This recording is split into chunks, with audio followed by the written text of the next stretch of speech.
Assalamualaikum warahmatullahi wabarakatuh. Ila khandrati Nabil Mustafa Rasulillah sallallahu alaihi wasallam wa ala ikhwanihi minal anbiya wal mursalin wal awliya wasyuhada wasyolikin wal malaikatil muqarrabin, khususan musannaf hadal kitab Syekh Abdul Qadir Al-Jailani wa khususan man azani hadal kitab Syekh Fadil Al-Jailani wa khususan sayhi wa masayyihi wa khususan nasadidi wa khususan laumul fatihah. A'udzu billahi minasy syaithanir rajim. Bismillahirrahmanirrahim. Alhamdulillahi rabbil alamin arrahmanir rahim maliki yaumiddin.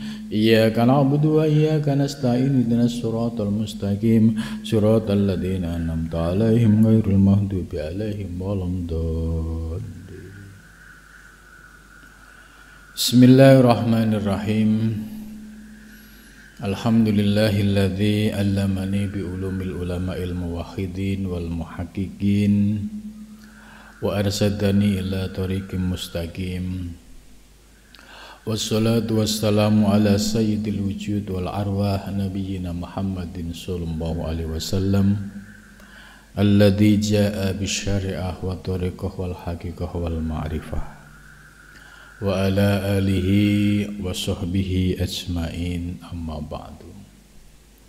Rabbis shrahli sadri wa yassir li amri wa hlul 'uqdatam min lisani yafqahu qawli, amin ya rabbal alamin. Subhanaka la ilma lana illa ma 'allamtana innaka antal alimul hakim. La haula wa la quwata illa billahil aliyyil azim. Malam ini kita akan melanjutkan kajian tafsir Al-Jailani, surat At-Taubah ayat 42, 43, 44. A'udzu billahi minasy syaithanir rajim. Bismillahirrahmanirrahim. Ayat sebelumnya, infiru khifafan wa thiqalan wa jahidu bi amwalikum wa anfusikum fi sabilillah dzalikum khairul lakum in kuntum ta'lamun. Law kana ardan qariban wa safaran qasidan lattaba'uka walakin ba'udat alaihimus syuqqah wa sayahlifuna billahi law istata'na la kharajna ma'akum yuhlikuna anfusahum wallahu ya'lamu innahum lakadibun. Afallahu anka lima adinta lahum hatta yatabayyana lakal ladzina sadaqu wa ta'lamal kadibin. La yasta'dhinuka alladhina yu'minuna billahi wal yawmil akhir ay yujahidu bi amwalihim wa anfusihim wallahu alimum bil muttaqin.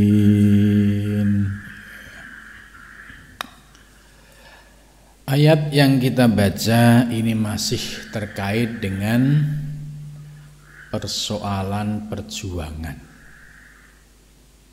Ya, perjuangan tentunya yang dimaksud perjuangan di sini yaitu perjuangan di jalan Allah Subhanahu wa taala. Perjuangan di jalan Allah baik pada zaman Nabi maupun pada zaman sekarang itu sama, memiliki tantangan. Semua kembali kepada diri kita. Semua kembali kepada kesungguhan kita melawan tantangan itu. Akar daripada tantangan dalam berjuang di jalan Allah yaitu hawa nafsu. Nah, sesungguhnya PR kita ya dari zaman dulu, zaman Nabi sampai sekarang, bagaimana kita menundukkan hawa nafsu. Karena hawa nafsu inilah yang menjadi penghalang dalam berjuang di jalan Allah Subhanahu wa ta'ala. Ingfiru khifafan wa siqalan. Ayat ini menjelaskan bahwa kita disuruh bergegas cepat-cepat ya untuk berjuang di jalan Allah, baik dengan harta maupun dengan jiwa, baik dalam keadaan enteng, ringan, atau kondisi lagi enak, nyaman, atau dalam kondisi yang sangat berat. Berat ini karena faktor didominasi oleh hawa nafsu. Pada zaman Nabi dan zaman sekarang sama. Kondisi berjuang ada kalanya khifafan, enteng, ringan, ada kalanya sikolan, berat. Ya, jadi ayat ini pesannya universal. Sejak zaman Nabi sampai sekarang maupun yang akan datang. Jadi orang yang berjuang di jalan Allah pasti situasi fluktuatif naik turunnya antara khifafan wa sikolan. Ya, ayat ini tetap memberikan motivasi kepada kita. Ketika kita sedang enak, nyaman, ya tetap harus ingfiru, bergegas. Tapi kalau sedang sikolan, berat, juga sama, tetap harus dilawan hawa nafsu yang selalu mengajak kita untuk enak-enakan. Itu. Apabila kita sudah bisa menundukkan hawa nafsu yang menjadi faktor sikolan, berat tadi, nah itu sesungguhnya perjuangan kita. Zaman Nabi dulu perjuangannya nyata, harta benda, ya, karena zaman itu membutuhkan dukungan materi karena untuk membiayai perang, dan juga dibutuhkan jiwa dan raga. Jiwa raganya juga harus turut ikut berperang.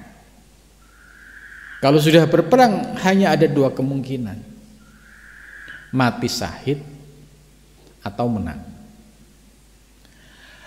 Bagi orang yang hatinya masih turun naik hawa nafsunya masih dominan, ini yang menyebabkan maju mundur. Ya, dia kadang bangkit semangatnya, kadang turun. Gitu. Ntar kalau saya mati gimana? Gitu. Iblis masuk, setan masuk, akhirnya nggak jadi ikut perang karena ngapain perang nanti kalau mati gimana? Gitu. Ini muncul keraguan seperti itu. Zaman sekarang juga sama tantangan kita di dalam berjuang di jalan Allah.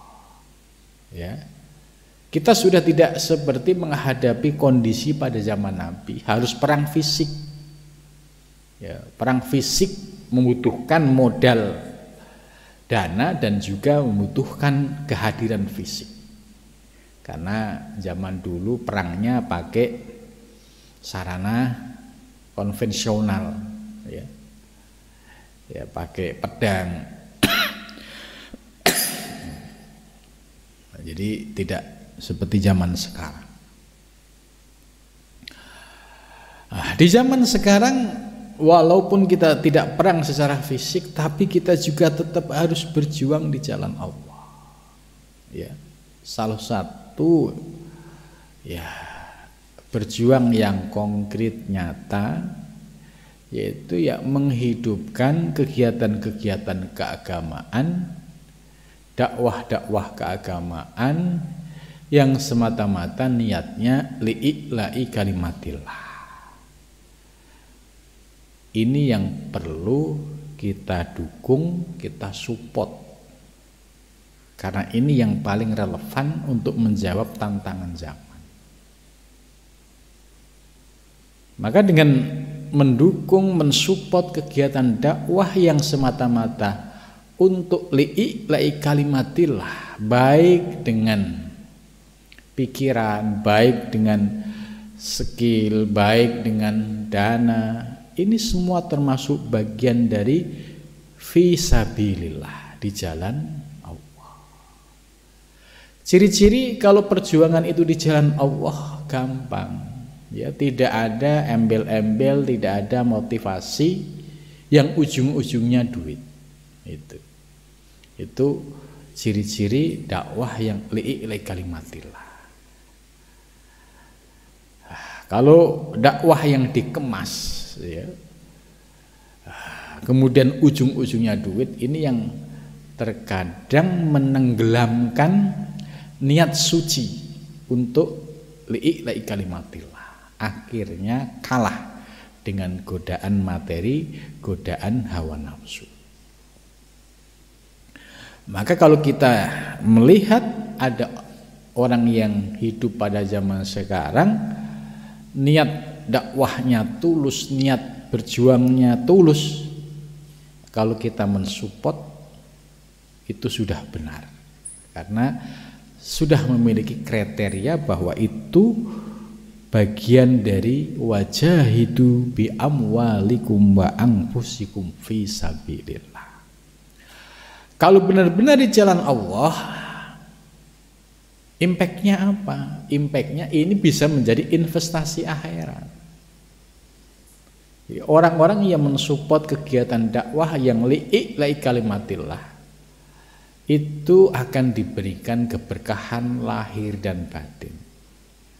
Ya, keberkahan rezeki, ya, dibalas oleh Allah, dan juga keberkahan investasi akhirat. Karena niatnya lillah, karena Allah, bukan karena sesuatu yang sifatnya duniawi. Bagaimana kalau beramal, saya akan membantu mensupport, tapi kemudian diiming-imingi, ya, dengan balasan 700 kali lipat. Nah, ayatnya benar, ya. Masalul ladzina yunfikuna, ini ayat ini perumpamaan orang-orang yang menginfakkan hartanya di jalan Allah, ya, itu nyat benar, ayat ini benar. Bagaimana kalau ayat ini digunakan untuk memprovokasi orang supaya mau tidak mau harus menjual motor, menjual mobil, ya. Tapi ada pertanyaan, apakah yang dilakukan itu ikhlas karena Allah atau karena terlintas pengen dibales oleh Allah dengan 700 kali lipat? Nah, ini yang menjadi masalah. Kalau misalkan dengan jaminan kalau Anda menjual motor nanti akan balik mobil, nah ini kayak tukang sulap. Apakah Allah akan demikian? Karena kalau kita amalnya ikhlas, Allah punya cara membalasnya.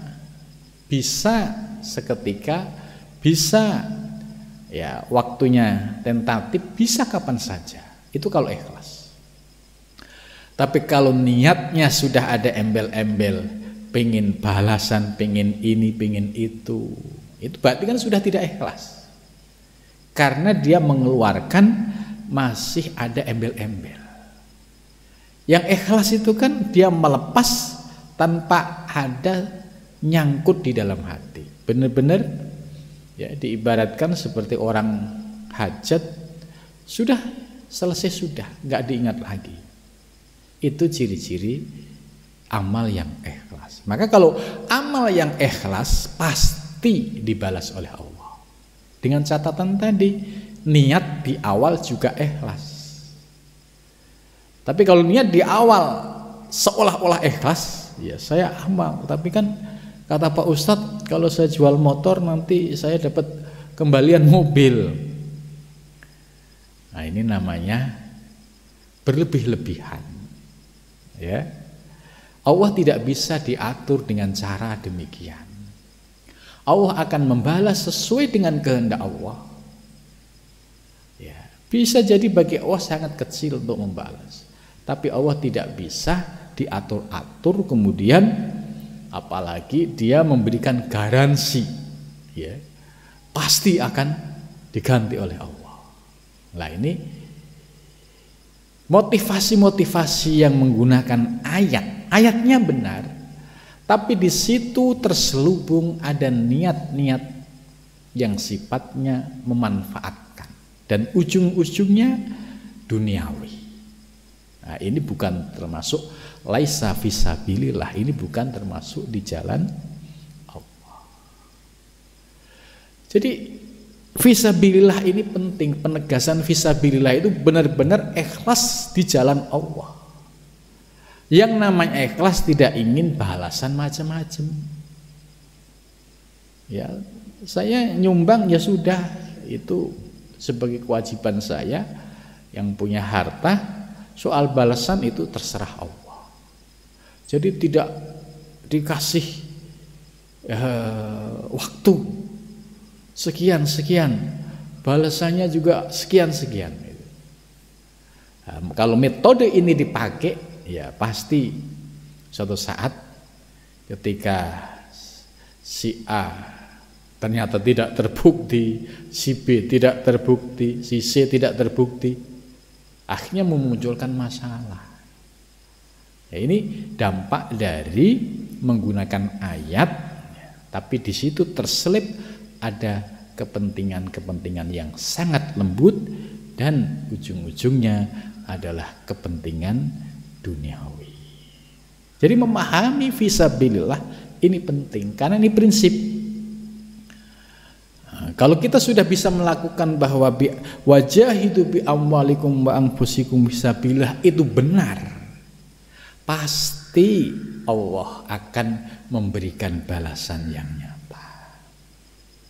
Kita bisa belajar bagaimana kesalehan ya para kiai-kiai terdahulu. Mereka ngajar siang malam ya, tidak dibayar, tapi beliau menikmati ngajar. Karena ngajar dianggap sebagai sebuah tugas, karena dititipin ilmu oleh Allah. Soal orang mau ikut ngaji atau tidak itu bukan urusan kita. Soal orang mau paham mau tidak itu bukan urusan kita. Soal orang mau bisa mengambil atau tidak itu bukan urusan kita. Semua harus dikembalikan kepada Allah Subhanahu. Tugas kita menyampaikan, karena kita tidak mungkin bisa memberikan petunjuk kepada seseorang ya tanpa digandaki oleh Allah Subhanahu wa taala ya. Jadi ayat ini penting sekali ya untuk menjawab ya fenomena di tengah masyarakat ya. Misalkan ada orang ngajak berjuang di jalan Allah tapi kok ujung-ujungnya duniawi, nah, itu berarti laisa fisabilillah, itu bukan di jalan Allah. Nah, itu lebih baik mundur pelan-pelan ya, nyari yang memang niatnya tulus karena Allah Subhanahu wa taala. Sebab ya semua berdampak. Kalau awalnya ikhlas pasti berdampak, akan dilipat gandakan oleh Allah. Tapi kalau tidak ikhlas, ada embel-embel tadi, infak motor nanti dibalas mobil misalkan. Ya ini sama aja mau ngatur-ngatur Allah, gitu kan? Allah nggak bisa diatur-atur dengan cara demikian. Sekalipun Allah janji kalau ikhlas pasti dibayar. Ya. Innallah la yukhliful mi'ad. Allah tidak pernah ingkar janji. Ya, ini yang harus bisa menjadikan prinsip kita ketika kita berjuang di jalan Allah. Lihat apakah di situ benar-benar lillahi ta'ala, ya, atau ada embel-embel yang lain. Ya, dzalikum khairul lakum in kuntum ta'lamun. Ini sangat menarik sekali. Ini sangat prinsipal sekali, prinsip sekali ya, bagi orang-orang yang sudah tahu. Oh, kalau ngamal ikhlas itu pasti dibalas oleh Allah, baik jangka pendek, menengah maupun jangka panjang. Tapi kalau sudah awalnya tidak ikhlas, tapi kelihatannya seolah-olah ikhlas, Allah juga tahu. Gitu. Nah, apalagi kalau kita sudah tahu, pura-pura tidak tahu. Nah, ini yang akhirnya nanti kita sendiri yang kecewa. Sudah tahu, ini ya nampaknya beramal untuk di jalan Allah, tapi hanya pura-pura. Karena tujuan yang utamanya itu supaya dapat ini itu, gitu. Jadi kayak orang sulapan gitu ya. Gitu. Nah, ini kalau sudah ada model dan modus seperti itu, ya lebih baik ditinggalkan. Nah, kemudian selanjutnya lanjutan dari ayat tadi, laukana aradun, ya, laukana jikalau ada, apa yang ada, matad'uhum, apa yang didakwahkan oleh Nabi kepada umat, ya, dalam konteks zaman Nabi adalah orang-orang kafir jahiliyah, ya. Andai apa yang disampaikan oleh Nabi itu aradon terkait dengan materi, ai mataan dunyawiyan, yaitu materi duniawi, mimma yastahihi nufusuhum, dari sesuatu yang membuat tertarik nafsunya. Ya, contoh gampang. Kalau Anda ikut perang, maka nanti kalian akan dibayar sekian. Nah, ketika mendengar bayaran sekian, baru motivasinya semangat. Nah, ini namanya laukana aradun. Jadi kalau dakwah Nabi itu ternyata ada aradun berkaitan dengan materi, itu niscaya banyak orang yang akan ikut gitu. Apalagi iming-iming tadi, kalau kalian ikut perang nanti akan dapat hadiah sekian, sudah ditentukan. Ya, kalau zaman sekarang, kalau kalian infak sedekah motor nanti akan balik mobil. Ini perumpamaan ini hampir persis. Orientasinya duniawi, yang membuat kita tertarik. Tertariknya apa? Kan kita untung ngeluarin motor, dapat mobil. Tapi apakah faktanya nanti akan terjadi? Nah, ini yang menjadi masalah. Karena Allah tidak bisa diatur-atur dengan cara seperti ini, walaupun Allah sudah berjanji. Allah memiliki sifat independensi, nggak bisa diatur-atur oleh hamba. Maka cara membalas Allah itu pakai caranya. Tidak bisa kita dengan tadi cara seperti itu. Ini berarti ada motif, ada motivasi duniawi. Aradun ay mataan dunyawiyan mimma yastahihi nufusuhum. Ya, kalian sedekah ini nanti akan dapat ini. Akhirnya orang berduyun-duyun. Setelah berduyun-duyun, yang satu Ternyata nggak terbukti, yang satu nggak terbukti, yang satu nggak terbukti. Akhirnya jadi komplain, jadi masalah. Nah, ini pentingnya ngaji, ya, ilmu yang memiliki rujukan yang otoritatif. Ya, ini tafsir Jailani ini sangat menarik sekali. Ya, ini sangat mencerahkan, ya, makna dan penjelasannya. Aradun qoriban itu dapat dinikmati dalam waktu dekat. Contoh, kalian sedekah motor beserta BPKB, seminggu yang akan datang kalian akan mendapatkan mobil. Nah, itu. Ini kan laukana aradun qoriban, jadi dijanjikan materi dalam waktu dekat, ya. Sahal husul itu praktis dan mudah untuk terwujud. Itu. Wasafarun qasidan, dan juga, ya, apa yang didakwahkan oleh Nabi itu membutuhkan safar, perjalanan, perjuangan. Qasidan ay mutawasiton, yaitu perjuangan yang mutawasit, yang tengah-tengah, ya. Jadi yang dimaksud safarun qasidan, ya, bahwa perjuangan sejak zaman Nabi sampai sekarang itu, ya, membutuhkan waktu dan kesungguhan. Ya.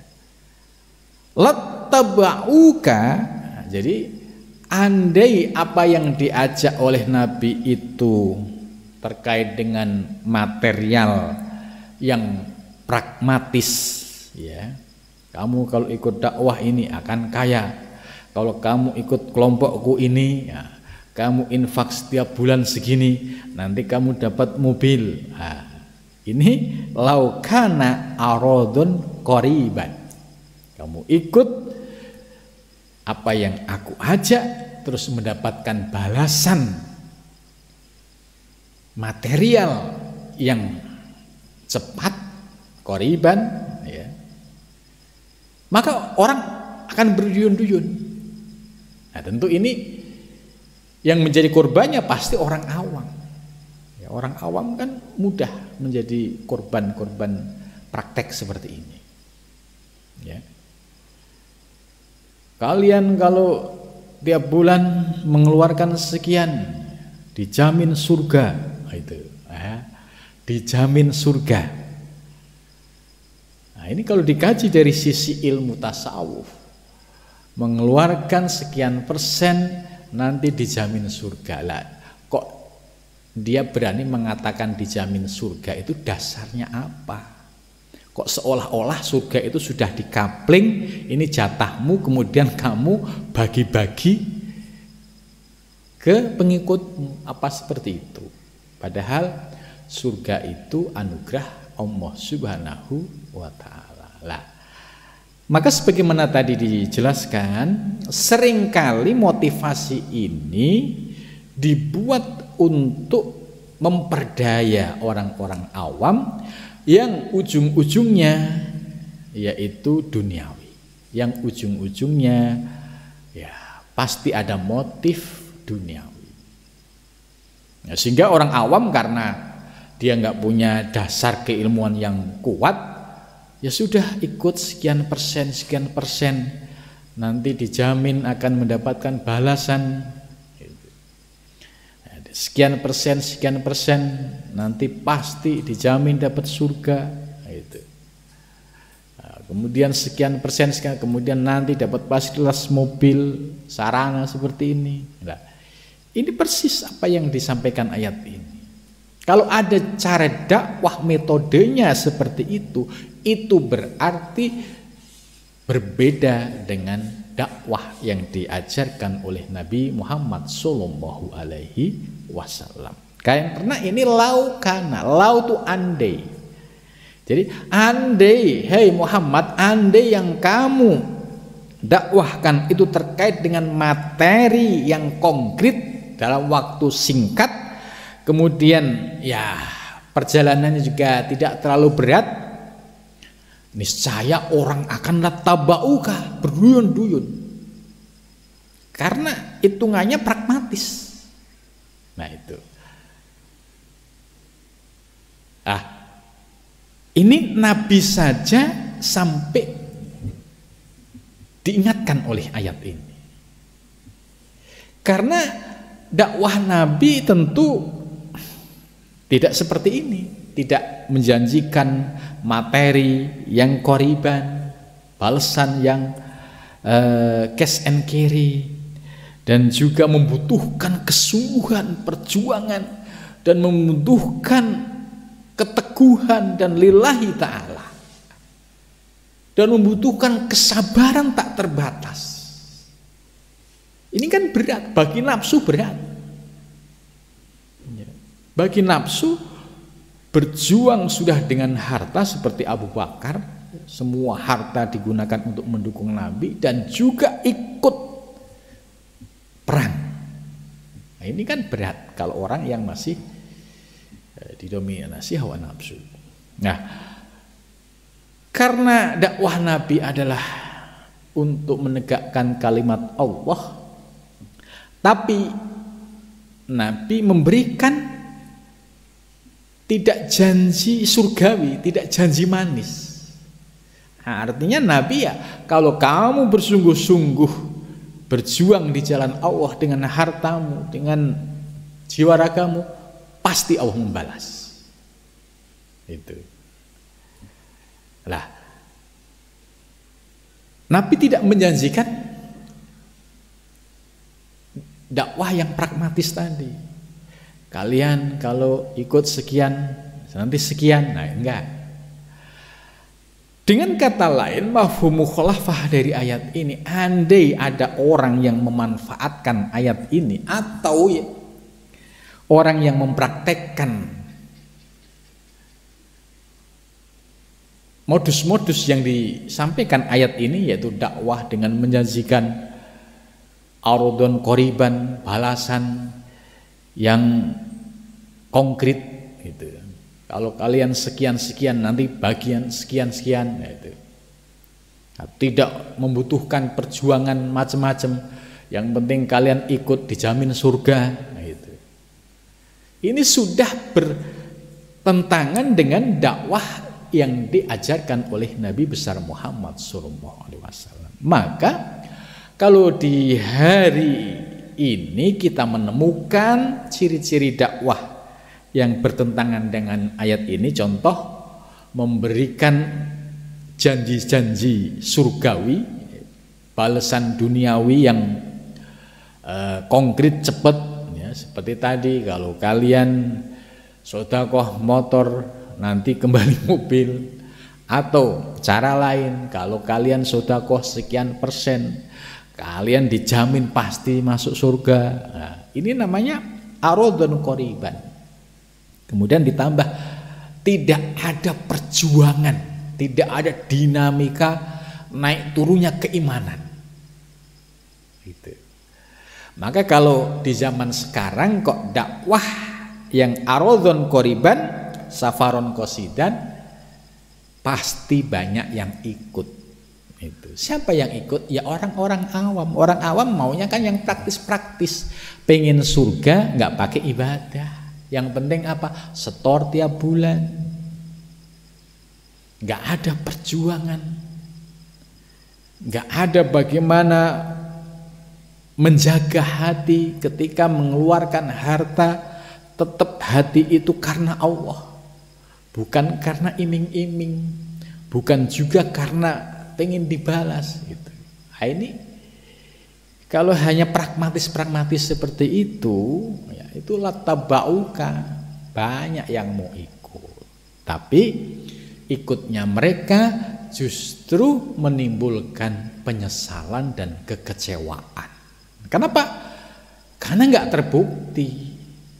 Contoh tadi, motor dapat mobil ditunggu waktunya nggak terbukti.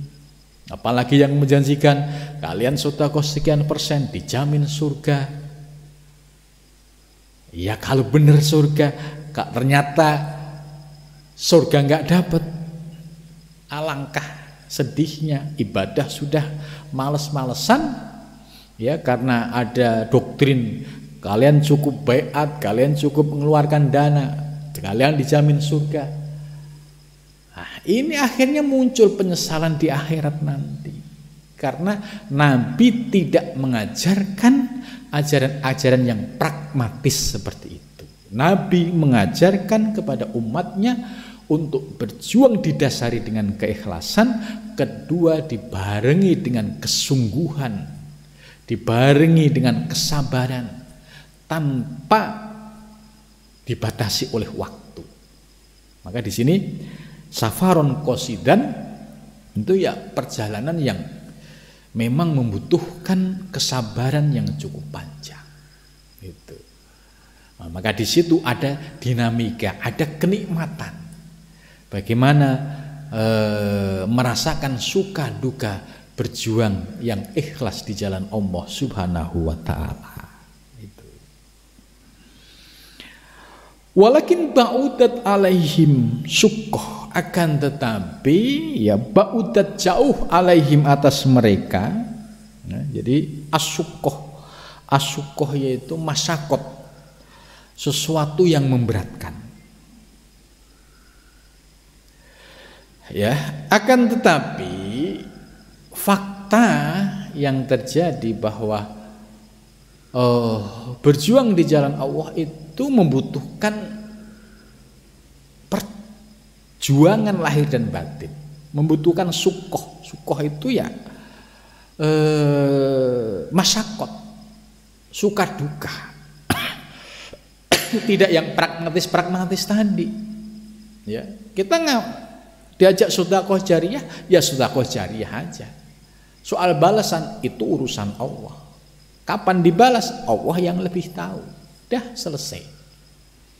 Ya. Nah, maka apabila dakwah yang jauh daripada masyakot atau suka duka, ini yang akhirnya nanti membuat kecewa banyak orang, karena orang ya dikasih hal-hal yang sifatnya pragmatis, mudah gitu. Ya, ini yang harus kita sadari dan kita waspadai. Jadi kalau ada kelompok-kelompok yang mengajak cara-cara pragmatis pengen surga nggak usah repot-repot kamu, cukup baiat terus tiap bulan setoran, udah dijamin surga. Ini bertentangan dengan ayat ini. Ayat ini menjelaskan tentang ajaran yang dibawa oleh Nabi Muhammad SAW yang datangnya dari Allah Subhanahu wa taala. Itu. Jadi ini sudah keluar dari ajaran Kanjeng Nabi. Ya kalau berjuang ya harus ikhlas. Kalau mau sedekah ya harus ikhlas. Pahit ya pahit. Karena pahit ini sesungguhnya kita sedang melawan hawa nafsu diri kita. Maka pahit. Tidak dikasih yang enak-enak, yang manja. Gitu. Ya, kalau kita mau memanjakan diri kita hawa nafsu, ya kita tidak bisa menikmati akhirat nanti. Gitu. Wasayahlifuna, dan mereka akan bersumpah, ya billahi, demi Allah. Ya, ini sudah disinyalir oleh ayat Al-Quran. Mereka sampai bersumpah billahi, demi Allah bahwa kalau kalian berjuang ini kalian dijamin surga gitu. Padahal hanya sekedar menjadi modus untuk mencari massa atau untuk mengelabui orang-orang awam. Ya. Mu'tadirina mutammina bila muwaqati qulubihim bi alsinatihim ba'da marajat min ghazwati Tabuk. Gitu ya. Lahwis tatokna, andai kami mampu, ya, mampu bil khuruj dengan mengeluarkan istitoatan maliyah, ya, kemampuan secara finansial, au badaniyah atau fisik, la kharajna, niscaya kami akan keluar ma'akum besertamu. Ya, jadi kalau andai kami ada kemampuan untuk berjuang dengan harta dan benda, niscaya kami juga akan keluar besertamu. Yuhlikuna, mereka merusak, anfusahum, dirinya. Kenapa kok rusak atau dia menghancurkan diri sendiri? Karena bihadzal khalaf al-kadhib, sebab sumpah yang keluar dari lesannya itu bohong. Itu. Jadi mereka demi Allah, ya, kalau kalian beat dengan imam kami, kalian setoran dengan sekian, kalian dijamin surga. Ya. Itu. Ini sumpah. Tapi sumpah ini yuhlikuna anfusahum, akan memakan dirinya. Ya. Bihadzal half al-kadhib.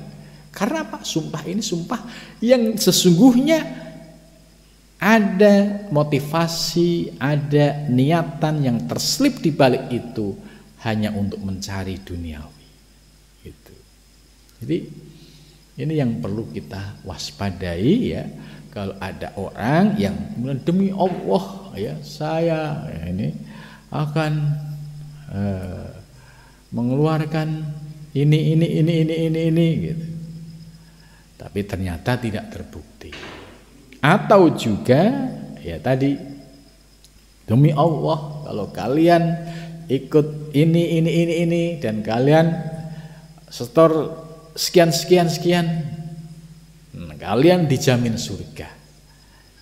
Ya, sumpah ini hanya sebagai alat untuk memperdaya, bukan sumpah yang diambil dari kedalaman hati yang sudah tahu tentang kebenaran. Maka Syekh Abdul Qadir Al-Jailani menjelaskan, yuhlikuna anfusahum, dia akan menghancurkan dirinya. Dihancurkan kenapa? Sebab sumpah yang dia ucapkan adalah sumpah palsu, sumpah yang tidak sesuai dengan kenyataan, sumpah yang hanya digunakan untuk memperdaya orang awam biar seolah-olah ini di jalan Allah, padahal tujuan utamanya hanya untuk memperdaya orang awam supaya keluar duitnya. Nah, ini cara-cara seperti ini, ya, jauh dari ajaran Kanjeng Nabi Muhammad SAW dan jauh juga dari ajaran yang bersumber dari ayat Al-Quran ini. Wallahu, dan bermula Allah, ya, Allah memiliki sifat Al-Mutalli. Al-Mutalli itu zat yang maha ningali, ya, maha mengawasi, maha tahu. Ya, jadi misalkan Allah Al-Mutalli itu begini, ada orang bersumpah, ya, kalian kalau infak sekian motor nanti, ini Allah itu ibarat Al-Mutalli. Allah itu menyaksikan orang itu, orang bohong gitu, sampai mengatasnamakan Allah. Atau orang tadi, demi Allah, ya, kalau kalian beat dengan imam kami, kalian mengeluarkan, ya, kalian dijamin, ya. Padahal ini sekedar alat untuk memprovokasi atau alat untuk memperdaya orang awam tadi. Lah, kebohongan-kebohongan inilah yang sesungguhnya yuhlikuna anfusahum. Karena Allah Al-Mutalli, Allah ningali bahwa kamu itu bohong, yang kamu ucapkan itu bohong, kamu mau nipu dengan cara menggunakan dalil-dalil agama. Itu suhlikuna anfusahum. Jadi ayat ini menarik sekali, ya, untuk menjawab, ya, fenomena, ya, di tengah masyarakat ini. Nah, jadi Allah Maha tahu terhadap rekayasa yang dilakukan oleh orang-orang munafik. Orang munafik itu ya orang memanfaatkan dalil-dalil agama tadi yang tujuannya untuk kepentingan duniawi dan hawa nafsunya. Ya, yang korbannya orang-orang awam. Maka orang-orang awam ini kalau nyari guru, nyari ustadz ya nyari yang benar-benar alim, nyari yang benar-benar itu ya warok zuhud. Warok itu menjaga diri dari segala barang yang haram. Zuhud itu ya dia tidak ada kecintaan terhadap materi di dalam hatinya, apalagi sampai memanfaatkan orang gitu loh. Orang yang warok zuhud itu terjaga, terpelihara karena dirinya sudah nggak ada kepinginan apa-apa, materi aja enggak, apa-apa aja enggak. Jadi bagaimana mungkin mau memanfaatkan orang gitu. Nah, justru orang yang masih dikuasai oleh nafsu ya yang serakah itu yang seringkali menjadikan dalil-dalil agama ya untuk memperdaya orang-orang awam. Dan ini persis apa yang dijelaskan di dalam ayat yang kita bahas pada malam ini. Ya'lamu mengetahui siapa Allah. Ya Allah Maha mengetahui. Gitu. Jadi Allah tahu itu kamu tuh munafik ya, gitu ya. Kamu itu hanya memperdaya orang ya. Kamu itu pakai janjiin orang surga. Emang kamu tahu kalau nasibmu itu nanti masuk surga, gitu kan? Wong kamu sendiri aja belum tentu masuk surga, kok kamu janjiin sama orang lain gitu. Wallahu ya'lam. Allah tahu yang dilakukan modus-modus yang dilakukan oleh orang munafik. Haula'il munafikin. Innahum sesungguhnya mereka siapa? Mereka yang menipu daya orang lain dengan menggunakan ayat-ayat tadi yang tujuannya untuk memperdaya atau membohongi atau menipu orang lain. Lakadibun niscaya mereka itu orang-orang yang bohong. Lakadibun ya, tambah lamnya lam taukid, sungguh mereka itu pembohong semua. Jadi jelas kalau ada modus-modus seperti itu, ayat ini dipakai innahum lakadibun, sesungguhnya mereka benar-benar penipu gitu. Ya, kalau ada orang janjiin ya, surga dengan cara gampang, janjiin infak motor dapat mobil ya gampang. Innahum wallahu ya'lamu innahum lakadibun. Nah, lakadibun dia bohong. Syekh Abdul Qadir Jailani menjelaskan fi halfihi dalam sumpahnya. Ya, dia kan untuk memperalat orang awam demi Allah gitu ya. Kalau kalian begini-begini nanti begini-begini gitu. Ini ayat ini cukup menarik sekali ya, dan juga penafsirannya sehingga ini bisa memberikan pencerahan kepada kita dalam merespon ya situasi ya dakwah di era sekarang ini ya, perlu kewaspadaan. Ya, kalau kita berpegang pada ayat Al-Quran, jelas ayatnya begini, kamu prakteknya begitu, jelas kamu sudah keluar dari Al-Quran. Nabi mengajarkan seperti ini, kamu mengajarkan seperti itu, jelas kamu sudah keluar dari ajaran Nabi. Gitu.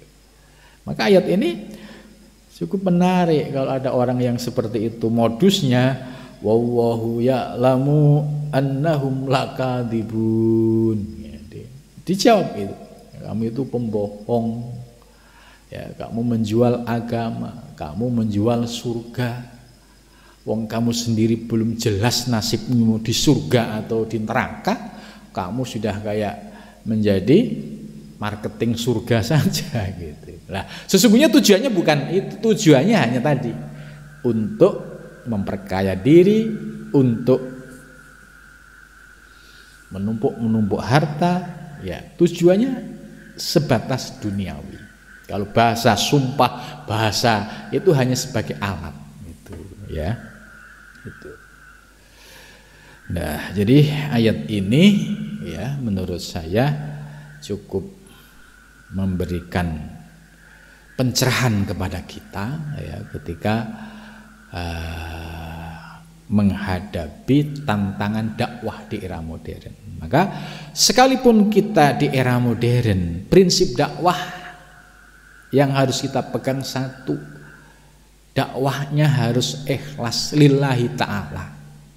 Lillahi ta'ala itu ya benar-benar tidak berharap sesuatu apapun kecuali ingin mendapatkan ridho dari Allah Subhanahu wa ta'ala. Tidak karena kepentingan-kepentingan duniawi. Tapi kalau sudah ada dakwah, di dalamnya sudah ada kepentingan-kepentingan duniawi, modus-modus duniawi, sudah ya mundur selangkah, dua langkah ya nyari dakwah atau perjuangan yang memang benar-benar murni karena Allah Subhanahu wa taala. Ya, ayat ini bisa menjadi landasan kita, pegangan kita di dalam berjuang di jalan Allah Subhanahu wa ta'ala.